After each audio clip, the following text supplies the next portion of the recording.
제임스 앨런의 스스로 창조한 나는 1903년에 출간된 자기 개발서로 생각이 현실을 만든다는 깊은 통찰을 통해 삶의 변화를 이끄는 고전입니다. 이 책은 스노우 폭스북스에서 세계의 책들 20선에 선정되며 재출간되어 많은 사람에게 영감을 주고 있습니다. 앨런은 인간의 마음을 정원에 비유하여 긍정적인 생각을 심으면 아름다운 꽃이 피고 부정적인 생각을 심으면 잡초가 자란다고 설명합니다. 우리의 생각이 삶과 환경을 만들어가며 내면의 평화를 통해 삶의 진정한 행복을 찾을 수 있다고 말하는 이 책은 깊은 지혜로 독자들에게 끊임없는 깨달음을 선사합니다. 책의 인사이트를 가져와서 저의 생각을 더해서 운명을 바꾸는 힘은 내 안에 있다. 제임스 앨런의 14가지 내면의 성공 법칙이라는 주제로 시작하겠습니다. 내 삶의 모든 순간이 내 생각에서 시작된다면 우리는 어떻게 생각해야 할까요?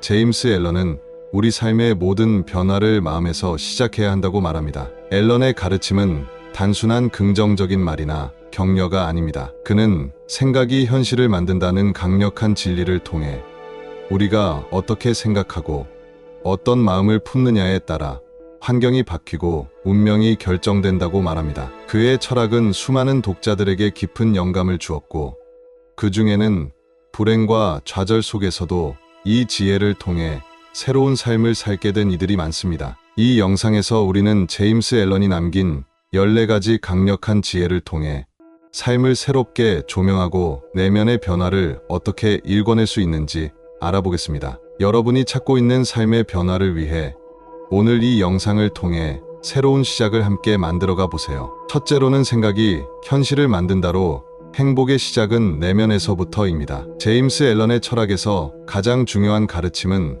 바로 생각이 현실을 만든다는 메시지입니다. 우리가 매일 마음속에서 품고 있는 생각들이 결국 우리의 현실을 결정짓고 그 생각의 방향이 삶의 질을 크게 좌우한다는 점을 강조하죠. 예를 들어 매사에 긍정적인 생각을 하는 사람은 기회와 성취를 얻는데도 유리합니다. 이들은 삶의 작은 순간에서도 행복을 찾을 줄 알기 때문에 더욱 긍정적인 환경을 스스로 만들어갑니다. 반대로 부정적인 생각에 사로잡혀 있는 사람은 사소한 문제도 크게 여기고 매사에 불만을 가지며 자신을 점점 더 어둠으로 몰고 갑니다. 앨런은 우리의 생각을 씨앗에 비유하며 생각이 우리 인생을 어떻게 이끄는지 설명합니다. 정원에 심은 씨앗이 그 씨앗의 종류에 따라 아름다운 꽃이나 잡초로 자라듯 우리가 품는 생각도 우리의 삶을 결정짓는 씨앗 역할을 한다는 것이죠. 긍정적이고 희망찬 생각은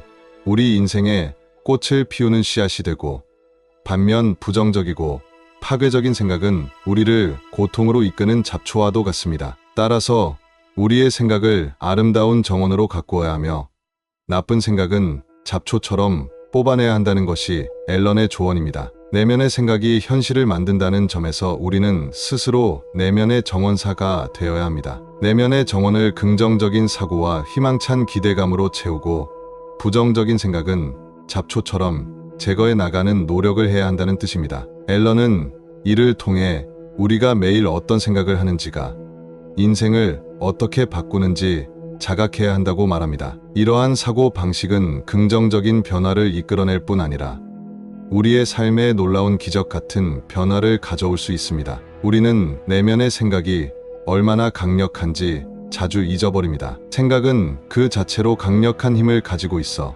마치 자석처럼 우리가 품고 있는 생각에 맞는 상황을 끌어당기기 때문입니다. 실제로 많은 심리학 연구에서도 우리의 사고방식과 행동이 주변 환경에 큰 영향을 미친다는 점이 확인되었습니다. 부정적인 생각을 하면 그에 맞는 불행이 찾아오고 긍정적인 생각을 하면 그에 맞는 기회가 찾아옵니다. 앨런은 내면의 생각을 다스리는 습관이 우리의 미래를 밝게 만든다고 강조합니다. 그는 하루하루 긍정적인 생각을 유지하고 자신이 원하는 목표를 시각화하며 그 목표를 위해 노력하는 것이 중요하다고 말하죠. 생각의 힘을 깨닫고 내면의 정원을 관리하는 일이야말로 자신에게 주는 최고의 선물이라는 그의 조언을 따라 오늘부터 스스로의 생각을 점검하고 긍정적으로 바꾸는 연습을 해보세요. 이러한 변화는 우리 삶에 더 나은 방향을 가져다 줄 것입니다. 둘째로는 부는 행복을 보장할까? 부와 행복의 관계에 대한 진실입니다. 우리는 종종 부가 행복을 가져다 줄 것이라는 생각을 합니다. 높은 수입, 좋은 집, 고급 차와 같은 물질적 소유가 행복의 핵심이라고 믿곤 하죠. 그러나 제임스 앨런은 부와 행복이 꼭 비례하지 않는다고 단언합니다. 물질적인 풍요가 일시적으로 기쁨을 줄 수 있을지 모르지만 그 자체로 영속적인 행복을 주진 않는다는 겁니다. 만약 물질적 부유함이 행복의 조건이라면 모든 부유한 사람들이 항상 행복해야 하고 가난한 사람들은 항상 불행해야 할 것입니다. 하지만 실제로 부유한 사람 중에서도 내면의 불안을 해결하지 못해 고통받는 이들이 많고 반대로 가난하지만 충만한 삶을 사는 사람들도 있습니다. 앨런은 물질적 소유가 행복의 진정한 원천이 아님을 깨닫는 것이 중요하다고 말합니다. 물질에만 의존하는 행복은 쉽게 사라질 수 있습니다. 부가 줄어들거나 사라지면 행복도 사라질 위험이 있기 때문이죠. 실제로 많은 심리학 연구에서도 물질적 부유함이 내면의 행복을 보장하지 않는다는 결과가 나왔습니다. 오히려 자신의 내면에서 평화를 찾고 삶의 작은 것에 감사하는 마음을 가질 때 진정한 행복이 찾아옵니다. 앨런은 진정한 행복은 내면의 상태에 달려 있다는 점을 강조합니다. 내면의 평화와 자족하는 마음이 있을 때만이 우리는 영속적인 행복을 누릴 수 있다는 것이죠. 부유함과 가난함은 우리 삶에 영향을 줄 수 있지만 그것이 행복을 보장하지는 않습니다. 물질적 풍요에 의지하지 않고 내면의 평화를 찾아가는 노력이 중요합니다. 셋째로는 순수한 나눔이 주는 기쁨, 즉 받는 것보다 주는 것의 가치에 대해서 알아보겠습니다. 제임스 앨런은 나눔의 가치를 매우 중요하게 여깁니다. 그의 철학에서 나눔은 인간의 본성과 연결된 진정한 기쁨의 원천입니다. 사람들은 대개 누군가에게 무언가를 주면서도 속으로는 칭찬이나 감사의 표시를 기대하게 마련입니다. 그러나 앨런은 이러한 기대가 나눔의 본질을 훼손한다고 말하죠. 진정한 나눔이란 보상 없이 순수하게 베푸는 것에서 비롯됩니다. 나눔의 목적은 나 자신이 아니라 상대방의 기쁨을 위한 것이기 때문입니다. 예를 들어 누군가에게 친절한 말을 건넸을 때 상대방이 별다른 반응을 보이지 않아 실망하는 경우가 있습니다. 이럴 때 앨런은 우리가 실망하는 이유가 우리 내면에 숨겨진 기대감 때문이라는 점을 강조합니다. 나눔의 진정한 가치는 기대감 없이 상대방을 위해 베푸는 데 있으며 그 속에서 진정한 기쁨을 얻을 수 있다는 것입니다. 앨런은 또한 나눔을 통해 얻는 내면의 평화가 말로 다 표현할 수 없을 정도로 크다고 말합니다. 우리가 보상 없이 베풀 때 그 나눔이 다시 우리에게 돌아오며 내면의 충만함을 가져다 줍니다. 앨런의 철학에 따르면 나눔은 우리의 내면을 더욱 풍요롭게 하며 진정한 행복을 느끼게 해줍니다. 보상을 바라지 않고 순수하게 베풀 때 그 자체가 우리 삶의 큰 만족과 행복의 원천이 됩니다. 넷째로는 이기심을 버리면 무엇이 남을까? 순수한 행복의 본질입니다. 이기심을 내려놓는다는 것은 꽤 어려운 일입니다. 우리는 대부분의 시간에 자신의 이익을 먼저 생각하고 남에게는 나중에 신경을 쓰게 마련이죠. 그러나 제임스 앨런은 진정한 행복을 찾으려면 이기심을 버리고 순수한 마음으로 사람을 대할 줄 알아야 한다고 말합니다. 이기심은 우리의 삶을 좁고 고립되게 만들고 결국 행복을 멀어지게 만듭니다. 반대로 이기심을 내려놓고 타인을 진심으로 대할 때 마음의 평온과 더 큰 행복이 찾아온다는 것이 그의 메시지입니다. 자신만을 생각하는 사람은 대개 외롭고 관계 속에서도 불안감과 스트레스를 느끼기 쉽습니다. 그러나 타인을 돕고자 하는 마음을 품고 그들의 행복을 위해 노력하는 사람은 그 과정 속에서 더 큰 행복을 발견하게 됩니다. 제임스 앨런은 타인을 위해 사는 삶이야말로 진정한 행복의 길이라고 말합니다. 주변 사람들과 함께 나누고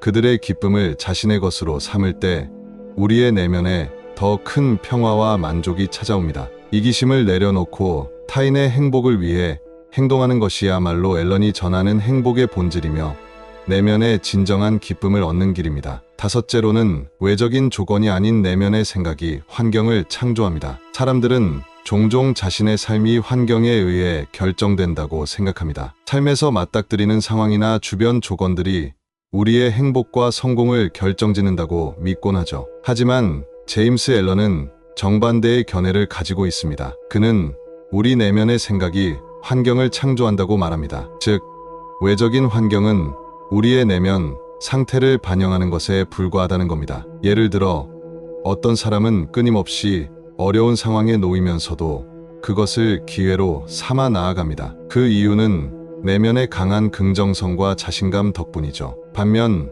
부정적인 사고방식에 빠져 있는 사람은 좋은 기회도 잡기 어려울 뿐 아니라 결국엔 상황이 점점 더 나빠지는 경우가 많습니다. 환경이 우리에게 영향을 미치는 것이 아니라 내면의 상태가 환경을 변화시키는 주요한 요인이라는 것입니다. 앨런은 이 점을 이해하는 것이 중요하다고 말합니다. 외부 상황이나 조건이 우리를 만드는 것이 아니라 우리가 만들어내는 환경이 곧 우리의 내면을 드러낸다는 겁니다. 만약 우리가 불안과 두려움으로 가득 차 있다면 우리의 주변 상황도 더욱 복잡하고 어렵게 느껴지게 마련입니다. 반대로 마음이 평온하고 안정적이면 외부에서 벌어지는 문제들조차 더 쉽게 다룰 수 있게 됩니다. 내면이 평화롭고 긍정적일 때 우리는 다양한 어려움을 극복할 힘과 자원을 찾게 되는 것이죠. 앨런은 우리가 환경을 바꾸고 싶다면 먼저 내면의 생각을 점검하고 긍정적으로 변화시키라고 조언합니다. 우리가 원하는 인생을 창조하려면 먼저 마음속 깊이 자신의 목표와 꿈을 구체화하고 그 목표를 향해 나아갈 수 있는 믿음을 가져야 한다는 겁니다. 내면의 평화와 긍정적인 생각이 있으면 외적인 환경도 서서히 긍정적으로 바뀌게 된다는 것입니다. 예를 들어 직장에서 어려움을 겪고 있는 사람이 있다고 가정해 봅시다. 이 사람은 환경 탓만 하면서 불평을 늘어놓을 수도 있고 또는 자신의 내면을 돌아보며 어떻게 문제를 해결할지 구체적인 방법을 찾을 수도 있습니다. 이 두 가지 태도는 환경을 바라보는 방식에 큰 차이를 만들게 되며 결국 결과도 달라지게 됩니다. 내면이 긍정적이고 해결하려는 의지가 강한 사람은 문제를 극복해 나가지만 부정적인 사람은 문제를 더 큰 장애물로 인식하여 오히려 그 상황이 더 악화되곤 합니다. 따라서 우리가 인생을 원하는 방향으로 바꾸고자 할 때는 외부 환경의 변화를 바라기보다는 내면의 변화를 우선해야 합니다. 제임스 앨런은 마음속 긍정적인 변화가 외부의 긍정적인 변화를 불러오는 원동력이 된다고 강조합니다. 우리 삶의 방향을 바꾸는 첫걸음은 내면의 생각을 다스리는 데 있으며 마음의 평화를 찾고 긍정적인 생각을 꾸준히 유지하면 언젠가는 그 변화가 우리 삶의 환경에도 나타날 것입니다. 내면의 생각을 바꾸는 것이야말로 진정한 환경 창조의 시작입니다. 여섯째로는 내면의 만족을 찾기 위한 첫걸음으로 욕망을 넘어서는 법입니다. 욕망은 인간의 본성 중 하나로서 우리 모두가 더 나은 삶을 꿈꾸고 무언가를 갈망하게 만듭니다. 제임스 앨런은 이러한 욕망이 사람을 발전시키는 원동력이 될 수도 있지만 욕망이 통제되지 않고 계속 커지기만 한다면 오히려 우리를 불행하게 만들 수 있다고 경고합니다. 앨런의 철학에서는 끝없는 욕망이 우리를 행복에서 멀어지게 하는 큰 장애물로 여겨집니다. 욕망은 이룰 때마다 새로운 욕망을 만들어냅니다. 처음에는 작은 것에서 시작되지만 시간이 지나면서 그 욕망은 점점 더 커지기 마련이죠. 예를 들어 작은 집에서 살다가 조금 더 큰 집을 원하게 되고 더 넓은 집을 갈망하다 보면 결국 욕망이 채워지지 않는 끝없는 굴레 속에 빠지게 됩니다. 더 많은 소유를 추구하는 과정에서 우리는 만족과 평온에서 점점 멀어지고 더 많은 것을 얻기 위해 시간을 쏟으며 진정한 행복을 느낄 여유를 잃게 됩니다. 앨런은 진정한 행복과 만족이 욕망을 넘어서야 찾아온다고 말합니다. 내면의 평화와 만족을 위해서는 현재의 상태에 감사하고 작은 것들에서 행복을 찾는 법을 배워야 한다는 것입니다. 우리가 이미 가진 것에 대한 감사를 통해 욕망을 절제하는 법을 익힐 때 내면의 진정한 만족을 찾을 수 있습니다. 욕망을 초월하는 것은 쉽지 않은 일이지만 그럼에도 불구하고 그 과정이 매우 가치 있는 이유는 삶의 방향을 건강하고 긍정적으로 만들어주기 때문입니다. 욕망을 줄이거나 절제하는데 성공할수록 우리는 더 많은 시간과 에너지를 현재에 집중할 수 있게 되며 작은 일에도 감사하는 마음이 커지게 됩니다. 앨런의 조언을 실천하기 위해서는 첫째로 자신의 욕망을 정확히 인지하고 절제하려는 노력이 필요합니다. 그가 말하는 욕망의 절제는 현재의 삶에 집중하고 현재의 만족을 충분히 누리는 것을 의미합니다. 둘째로 주변의 작은 것들에서 행복을 찾는 연습이 필요합니다. 예를 들어 일상 속에서 좋은 날씨나 따뜻한 대화, 한 잔의 커피에도 감사할 수 있는 마음을 가져보세요. 이렇게 작은 순간들에 감사하는 습관이 쌓이다 보면 점점 더 욕망의 굴레에서 벗어나 내면의 만족을 찾게 될 것입니다. 제임스 앨런은 욕망을 초월하는 것이 궁극적으로 진정한 자유와 평화로 가는 길이라고 말합니다. 우리 내면에 있는 모든 욕망이 사라질 수는 없겠지만 그 욕망을 적당히 절제하며 현재를 즐기는 법을 익히는 것은 결국 우리에게 더 큰 자유와 기쁨을 가져다 줄 것입니다. 욕망을 조절하고 진정한 만족을 찾는 이 과정이 우리 삶을 보다 평화롭게 만들어 줄 것입니다. 일곱째로는 나의 내면이 나를 만든다. 즉, 모든 상황은 내면의 반영입니다. 제임스 앨런은 우리의 삶에 나타나는 모든 상황이 내면의 반영이라고 말합니다. 우리는 종종 자신을 둘러싼 외적인 상황과 조건을 불만족스럽게 여기고 그것을 문제의 원인으로 생각합니다. 하지만 앨런의 철학에서는 우리 내면의 사고방식과 정서가 결국 외부의 조건과 환경을 만들어내며 현재 삶의 상황은 모두 내면의 모습을 반영한 결과라는 것이죠. 다시 말해, 내면이 평온하고 긍정적이라면 외부의 상황과 문제들을 더 긍정적으로 받아들이고 해결해 나갈 수 있게 됩니다. 이 개념을 쉽게 이해하기 위해 내면을 거울이라고 생각해 볼 수 있습니다. 우리가 거울을 볼 때 얼굴에 묻은 먼지가 있다면 그것은 외부에 문제가 있는 것이 아니라 거울에 비친 내 얼굴의 문제죠. 앨런은 삶의 모든 외적 조건이 이처럼 내면을 반영하고 있기 때문에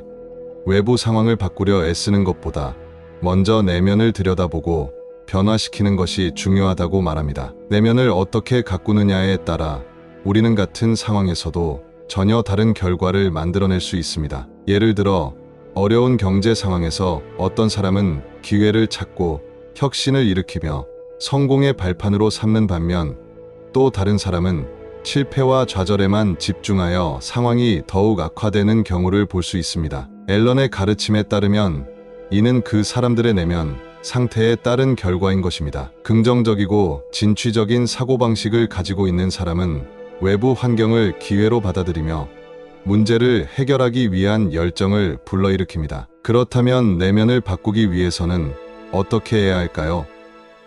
앨런은 내면의 평화를 찾기 위해서 자기 점검과 자기 반성의 시간을 갖는 것이 중요하다고 조언합니다. 자신이 어떤 생각을 가지고 있는지, 어떤 감정에 지배당하고 있는지를 인식하는 것만으로도 큰 변화가 시작될 수 있습니다. 부정적인 감정에 지배당하고 있는 자신을 발견하게 되면 그 감정을 이해하고 긍정적인 감정으로 대체하려는 노력이 필요합니다. 자신의 내면을 평화롭고 긍정적으로 가꾸는 일은 매일의 작은 노력에서 시작됩니다. 우리가 겪는 상황들이 모두 내면의 상태를 반영한다고 깨달을 때 삶에서 일어나는 일들을 단순히 외부 요인으로만 바라보지 않고 내면의 변화를 위한 기회로 삼을 수 있게 됩니다. 앨런은 자신의 내면에 대한 책임을 질 때 우리는 진정한 성장을 이룰 수 있다고 강조합니다. 따라서 매일의 삶에서 스스로를 점검하고 내면의 상태가 외부 상황을 어떻게 만들어내는지 관찰해 보세요. 우리가 모든 상황을 내면의 상태와 연결지어 바라볼 때 우리는 외부의 변화에 휘둘리지 않고 안정적이고 평화로운 삶을 만들어 나갈 수 있습니다. 여덟째로는 평화와 기쁨의 비결은 마음의 평온에 있다입니다. 제임스 앨런은 행복의 핵심을 마음의 평온에서 찾습니다. 마음이 평온하지 않으면 아무리 좋은 상황 속에서도 우리는 온전한 기쁨을 느낄 수 없습니다. 반대로 마음이 평온하면 외부 상황이 힘들더라도 우리는 여전히 안정과 기쁨을 유지할 수 있죠. 마음의 평온은 앨런이 말하는 진정한 행복의 원천입니다. 우리 삶에서 마음의 평온을 유지하는 일은 생각보다 어렵습니다. 매일의 스트레스, 걱정, 불안이 우리의 마음을 흔들기 때문입니다. 하지만 마음의 평온을 찾기 위해 노력하는 것이 매우 가치 있는 이유는 그것이 바로 진정한 행복을 가져다주는 열쇠이기 때문이죠. 앨런은 마음의 평온을 유지하기 위해 먼저 외부의 상황에 휘둘리지 않는 법을 배워야 한다고 강조합니다. 앨런의 가르침은 매일 마음을 평온하게 다스리는 연습을 하라는 것입니다. 예를 들어 아침에 명상을 하거나 고요한 시간을 가지는 것만으로도 마음의 상태가 크게 달라질 수 있습니다. 불안이나 걱정이 들 때마다 스스로에게 이 상황이 내게 얼마나 중요한가 라는 질문을 던져보는 것도 좋은 방법입니다. 대부분의 걱정은 현재와 크게 상관없거나 우리가 컨트롤할 수 없는 것에서 비롯되기 때문입니다. 마음의 평온을 찾는 것은 단순히 불안이나 스트레스를 피하는 것을 의미하지 않습니다. 그것은 우리가 처한 모든 상황을 수용하고 그 속에서 자신의 중심을 잃지 않는 것을 뜻합니다. 세상은 끊임없이 변하고 우리에게 예상치 못한 일들을 던지지만 마음의 평온을 유지하는 사람은 그러한 상황에서도 흔들리지 않습니다.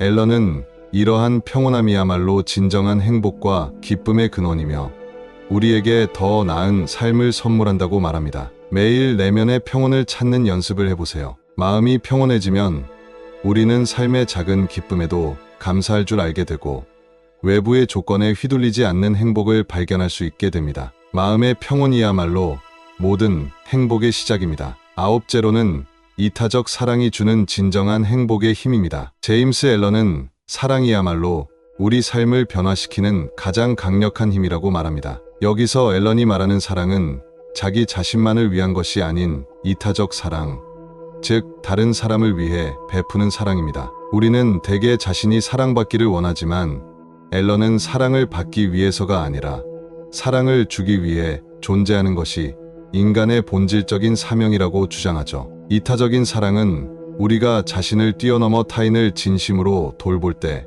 우리 내면에 더 큰 행복과 만족감을 가져다 줍니다. 우리가 이타적인 사랑을 실천하면 주변 사람들에게 긍정적인 에너지를 전해주며 자연스럽게 인간관계를 더 풍요롭게 만듭니다. 예를 들어 작은 친절한 행동 하나라도 상대방에게 진심으로 다가가서 도움을 줄 때 우리는 그 행위 자체로 깊은 만족감을 느끼게 됩니다. 앨런은 이처럼 순수한 사랑을 통해 세상에 선한 영향을 미치고 그 과정에서 내면의 행복을 발견할 수 있다고 설명합니다. 이타적 사랑을 실천하는 것은 우리의 내면을 평화롭게 만드는 힘이기도 합니다. 우리는 누구나 이기적인 마음이 들 때가 있습니다. 내가 좀 더 잘 되길, 내가 더 인정받기를 바라며 자신을 중심에 두고 생각할 때가 있죠. 그러나 앨런은 그러한 마음이 오히려 우리를 더 불행하게 만든다고 경고합니다. 사랑이란 타인의 행복을 기원하고 그들을 위해 베푸는 행동을 통해 진정한 평화를 얻을 수 있는 유일한 방법이라는 것입니다. 앨런의 가르침에서 이타적 사랑은 내면을 정화하고 나 자신을 진정으로 성장시키는 원동력입니다. 이기심을 버리고 타인에게 다가가면서 우리의 마음도 자연스럽게 평온해지고 이는 곧 내면의 안정으로 이어집니다. 앨런은 사랑을 주는 일이 진정한 행복의 원천이자 인생의 목표라고 강조합니다. 타인을 위해 사랑을 베푸는 순간 우리는 사랑을 받으려 애쓰지 않아도 내면 깊이에서 자연스러운 행복을 경험하게 됩니다. 이타적인 사랑은 나와 타인 모두를 풍요롭게 합니다. 앨런의 철학에 따르면 사랑을 주고받는 과정에서 우리는 서로에게 힘이 되어주고 그 안에서 우리 자신도 성장하게 됩니다. 이타적인 사랑을 통해 우리가 깨닫게 되는 것은 진정한 행복이란 물질적인 것이나 일시적인 만족에서 오는 것이 아니라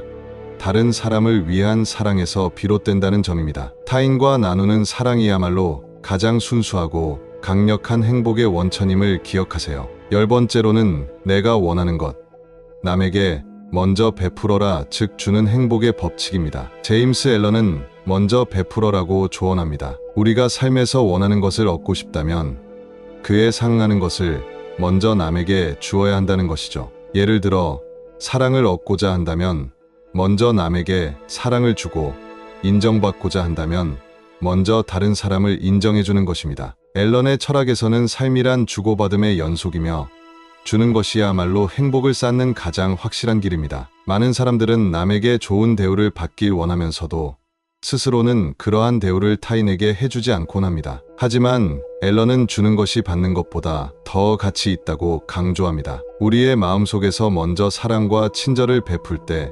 그것이 우리에게 돌아오게 되어 있다는 것입니다. 이처럼 주는 행위는 나 자신을 더 나은 사람으로 성장시키며 내면의 행복을 가득 채워줍니다. 예를 들어 우리가 좋은 친구를 갖고 싶다면 먼저 내가 좋은 친구가 되어야 합니다. 상대방에게 이해와 존중을 베풀고 그들의 입장에서 생각하는 태도를 가질 때 우리는 자연스럽게 그에 맞는 대우를 받게 되죠. 앨런은 이처럼 우리가 삶에서 원하는 것을 남에게 먼저 주는 연습을 하라고 권장합니다. 이 과정에서 우리는 내면이 채워지는 기쁨을 경험하게 됩니다. 또한 앨런은 기대하지 않고 베푸는 것이 가장 가치 있는 나눔이라고 말합니다. 타인에게 주는 사랑이나 친절이 돌아오기를 기대하지 않고도 베풀 수 있을 때 우리는 진정한 주는 행복의 법칙을 실천하게 됩니다. 이는 곧 우리 삶을 더욱 풍요롭게 만들어주는 원동력이 됩니다. 앨런의 가르침에 따라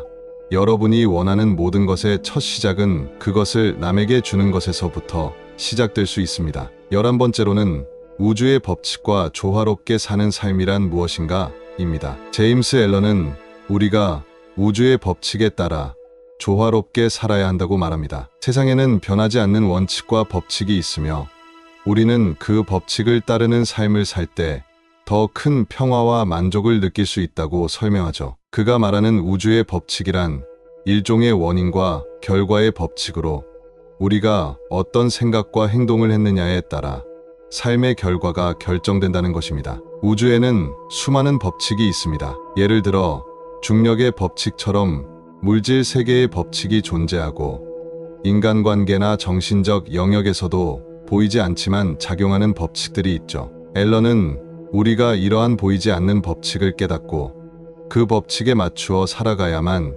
진정한 조화와 평화를 누릴 수 있다고 강조합니다. 예를 들어 타인에게 친절을 베풀면 우리가 다시 친절을 받게 되는 것도 우주의 법칙 중 하나입니다. 앨런의 가르침에 따르면 우리는 이러한 법칙을 어기고 살아가려고 하면 할수록 삶의 불안과 갈등이 더해진다고 합니다. 하지만 법칙에 따라 행동하고 그 흐름에 따라 살아가면 인생이 훨씬 수월해진다는 것이 그의 철학입니다. 이를 위해서는 매사에 정직하고 선한 의도를 가지고 행동하는 태도가 필요합니다. 그가 말하는 조화로운 삶이란 자신의 욕망을 넘어서 우주의 흐름에 맞춰 살아가는 삶입니다. 우주의 법칙과 조화를 이루는 삶은 타인을 위해 사는 삶이기도 합니다. 앨런은 우리의 행동이 모두 다른 사람에게도 영향을 미친다는 것을 자각하고 타인에게도 유익한 영향을 줄 수 있도록 사는 것이 중요하다고 강조합니다. 자신의 이익만을 추구하는 대신 우주의 법칙을 이해하고 그것에 순응하는 삶을 선택할 때 우리는 더욱 평화롭고 조화로운 삶을 살 수 있게 됩니다. 이 가르침을 통해 앨런은 우리에게 삶의 목적을 다시 생각해 보라고 제안합니다. 삶이란 단순히 자신의 욕구를 채우는 것이 아니라 우주의 법칙과 조화를 이루는 것이며 이는 우리에게 더 큰 행복과 평화를 가져다 준다고 말합니다. 삶에서 원인과 결과의 법칙을 이해하고 그 흐름을 존중하며 살아가면 우리는 더욱 성숙하고 조화로운 삶을 영위할 수 있게 될 것입니다. 12번째로는 욕망을 초월하는 순간 진정한 자유와 평화가 온다입니다. 제임스 앨런은 진정한 자유와 평화를 얻기 위해서 욕망을 초월해야 한다고 말합니다. 그는 우리가 평생 끊임없이 무언가를 갈망하며 살지만 그 욕망이 충족된 순간에도 우리는 만족하지 못하고 또 다른 욕망을 품게 된다고 설명합니다. 인간의 욕망은 마치 바다와 같아서 한번 그 욕망을 채우기 시작하면 끝이 없는 것입니다. 새로운 것을 갖고 싶어하는 마음, 더 나은 삶을 추구하고자 하는 마음은 인간의 본능이지만 앨런은 이러한 욕망을 절제하지 않으면 오히려 우리가 원하는 자유와 평화에서 멀어지게 된다고 말합니다. 예를 들어 더 넓은 집을 원하고 더 더 비싼 차를 갖고 싶어 하는 욕망이 있습니다. 그런 욕망이 채워지면 행복해질 것 같지만 막상 그 목표에 도달한 후에는 그 이상을 원하게 되고 계속해서 새로운 것을 갈망하게 됩니다. 이러한 끝없는 욕망의 추구는 결국 우리에게 만족을 주기보다는 불안과 공허함을 불러일으키게 됩니다. 우리는 욕망을 이루려 애쓰다가도 한번 채워진 욕망이 영원히 지속되지 않는다는 사실을 깨닫게 되며 그럴 때마다 욕망의 굴레에서 벗어나지 못한 채 평생을 보내게 됩니다. 앨런은 이러한 욕망의 덫에서 벗어나기 위해 욕망을 초월해야 한다고 말합니다. 그렇다면 욕망을 초월한다는 것은 무엇일까요? 이는 곧 현재에 만족하는 마음을 가지는 것이며 있는 그대로의 삶에 감사하는 마음을 갖는 것을 의미합니다. 욕망을 완전히 없앨 수는 없겠지만 욕망을 다스리며 그에 의해 흔들리지 않는 태도를 가지는 것이 중요합니다. 이렇게 할 때 우리는 진정한 자유와 평화를 경험하게 되죠. 또한 앨런은 우리가 모든 욕망을 내려놓고 내면의 평화를 찾을 때 비로소 진정한 기쁨을 느낄 수 있다고 설명합니다. 물질적인 소유나 성취가 아닌 내면에서 우러나는 자족감을 통해 삶의 의미를 찾는 것이 핵심입니다. 욕망을 넘어서 현재의 삶을 감사하고 작은 것에서 만족을 느낄 수 있을 때 우리에게는 참된 자유가 찾아옵니다. 욕망을 초월하기 위한 구체적인 방법으로 앨런은 매일의 감사를 실천하라고 조언합니다. 매일의 일상 속에서 작은 것에 감사하는 태도, 가족과 친구에 대한 사랑, 현재의 일상에 만족하는 마음을 가질 때 욕망의 영향에서 벗어나게 됩니다. 이는 더 나은 것을 향한 갈망을 완전히 없애자는 것이 아닙니다. 다만 욕망에 사로잡히지 않고 그것을 건강하게 다루는 법을 배워가는 과정이죠. 앨런의 이 가르침을 통해 우리는 욕망을 절제하며 진정한 자유를 찾아가는 연습을 할 수 있을 것입니다. 13번째로는 삶의 모든 고통은 자아를 넘어서기 위한 과정입니다. 앨런은 삶의 고통이 단지 고통스러운 감정으로 끝나는 것이 아니라 우리를 성장시키고 깨우치는 중요한 과정이라고 이야기합니다. 그는 고통이란 자신을 넘어서는 계기가 되며 더 깊은 진리를 찾기 위한 발판이 된다고 말합니다. 우리가 고통을 피하려고 할 때 오히려 그 고통은 더 커지게 되지만 고통을 직면하고 그것을 통해 배움을 얻을 때 우리는 비로소 성숙한 내면을 갖게 된다는 것이 앨런의 핵심 메시지입니다. 예를 들어 우리는 어떤 목표에 도달하지 못했을 때 좌절을 느끼고 누군가에게 거절당했을 때 슬픔을 느낍니다. 이 고통스러운 감정은 피할 수 없는 것이지만 이를 통해 우리는 더 강해지고 새로운 깨달음을 얻게 됩니다. 앨런은 고통이야말로 자아를 초월하여 더 큰 깨달음과 성장을 이루게 하는 도구라고 설명합니다. 고통을 자아를 넘어서기 위한 과정으로 받아들일 때 우리는 그 고통을 단순히 힘든 상황으로만 바라보지 않고 자신을 변화시킬 수 있는 중요한 기회로 보게 됩니다. 예를 들어 우리가 실패와 좌절을 경험할 때 이를 통해 겸손함과 인내를 배우고 더 큰 성취를 위한 준비가 될 수 있습니다. 이러한 과정에서 우리는 자아의 한계를 뛰어넘고 더 나은 인간으로 성장해 나갑니다. 앨런은 또한 고통을 수용하는 태도를 갖는 것이 중요하다고 말합니다. 고통이 찾아왔을 때 그것을 피하려고만 하지 말고 받아들이는 것입니다. 이를 통해 우리는 고통을 새로운 관점에서 바라볼 수 있고 더 큰 지혜를 얻게 됩니다. 삶에서 겪는 고통이란 내면을 더 깊이 이해하고 더 큰 성숙함을 향해 나아가는 중요한 여정이 될 수 있습니다. 따라서 앨런의 철학에 따라 우리는 고통을 통해 자아를 초월하고 그 과정에서 더 성숙하고 지혜로운 삶을 살아갈 수 있습니다. 고통을 단순히 고통으로만 여기지 말고 자신을 넘어서기 위한 기회로 삼는 연습을 해보세요. 이 과정에서 우리는 진정한 내면의 평화를 얻고 삶에 대한 깊은 이해와 통찰을 얻을 수 있게 될 것입니다. 14번째로는 순수한 마음이 만들어내는 행복한 환경과 인생입니다. 마지막으로 앨런은 우리의 마음이 환경을 결정짓는 힘을 가진다는 점을 강조합니다. 순수한 마음, 즉 탐욕과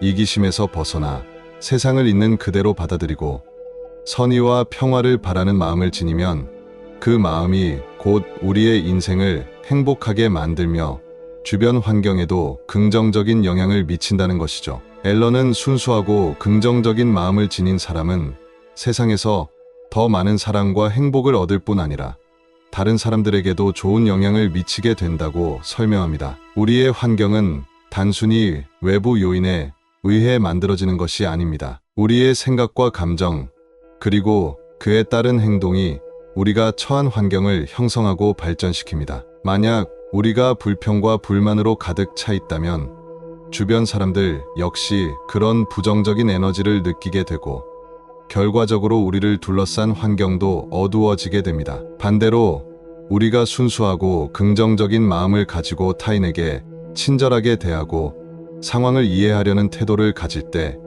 주변 사람들과의 관계는 더욱 따뜻해지고 환경 또한 밝아집니다. 앨런은 환경을 변화시키기 위해 먼저 우리의 마음을 다스리라고 권합니다. 내면이 평화롭고 순수한 마음을 지닐 때 우리의 주변 환경도 자연스럽게 조화롭게 바뀐다는 것이죠. 예를 들어 직장에서 더 나은 환경을 원한다면 불평하기보다는 내 역할을 충실히 수행하고 동료들에게 친절하게 대하는 태도가 중요합니다. 이렇게 순수하고 긍정적인 마음이 모이면 그 에너지는 결국 내 주변을 감싸고 더 나은 환경을 만드는 힘이 됩니다. 순수한 마음으로 매일을 살아가면서 우리는 타인과 조화로운 관계를 맺을 수 있으며 우리 자신도 그 과정에서 더 큰 행복을 느낄 수 있습니다. 앨런은 이러한 마음가짐이야말로 모든 인생 문제의 해결책이라고 말합니다. 마음속에 순수하고 진정한 평화가 자리 잡으면 우리는 더 이상 외부 조건에 연연하지 않고 내면에서 오는 진정한 행복을 누릴 수 있습니다. 순수한 마음은 곧 행복한 인생의 시작입니다. 앨런의 이 마지막 가르침을 마음에 새기고 내면의 순수함을 통해 더 밝고 조화로운 삶을 살아가길 권장합니다. 삶을 변화시키는 열쇠는 외부에 있지 않습니다. 그것은 내 마음, 나 자신에게 있습니다. 제임스 앨런의 가르침은 우리에게 진정한 행복과 성공은 외부에서가 아니라 내 마음속에서 출발한다고 알려줍니다. 생각의 씨앗을 올바르게 심고 매일 가꾸어가는 과정 속에서 우리의 삶이 달라집니다. 이 영상이 여러분의 인생에 필요한 변화를 만드는 작은 씨앗이 되기를 바랍니다. 오늘부터 앨런의 철학을 실천하며 내면의 힘으로 삶을 새롭게 바꿔보세요. 생각이 현실을 만들고 그 현실이 여러분을 변화시키는 놀라운 경험을 하게 될 것입니다.